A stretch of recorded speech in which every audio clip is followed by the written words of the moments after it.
থেকে এসেছেন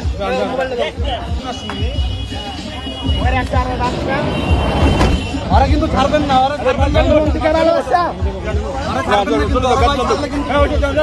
এই বাংলাদেশে আর কোনো মুজিবাদ নিয়ে কোনো কথা হবে না। মুজিবাদ আমাদের এখান থেকে একেবারে নিঃশেষ হয়ে গেছে। আজকের পর থেকে এখানে যারা মুজিবাদ নিয়ে কোনো কথা বলবে বুঝতে হবে আর নব্য স্বৈরাচারে কোনো স্থান বাংলাদেশে হবে না। যারা যখন বাংলাদেশে প্রথম ঈদের হত্যাকাণ্ড ঘটিয়েছে সেদিন যে বিচার হয়নি, বিচার না হওয়ার জন্য আজকে আমাদের এই দিন দেখতে হয়েছে। সেই বিচার হইলে আজকে আমাদের অবস্থা হইতো না। সেই বিচার হয়নি বিধায় পদে পদে তারা পর্যায়ক্রমে বিভিন্ন হত্যাকাণ্ড চালিয়ে গিয়েছে। সারা বাংলাদেশে আজকে মেসাকার অবস্থা করে দিয়েছে।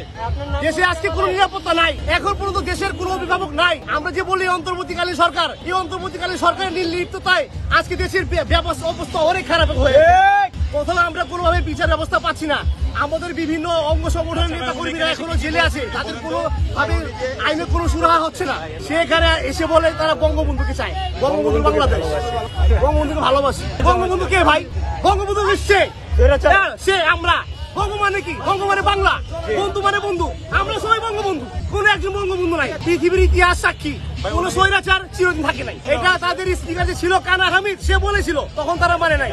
নিজের লোকের মতো তারা শুনে না। ওনাকে আইন শৃঙ্খলা রক্ষকের বাহিনী নিয়ে গেছে। আমাদের লিডার 17 বছর জেল কেটেছে ভাই, বিনা কারণে, বিনা দোষে। এই স্বৈরাচার জেল কেটেছে। উনি বললো উনি বঙ্গবন্ধুকে ভালোবাসছে, সেটাই বললো।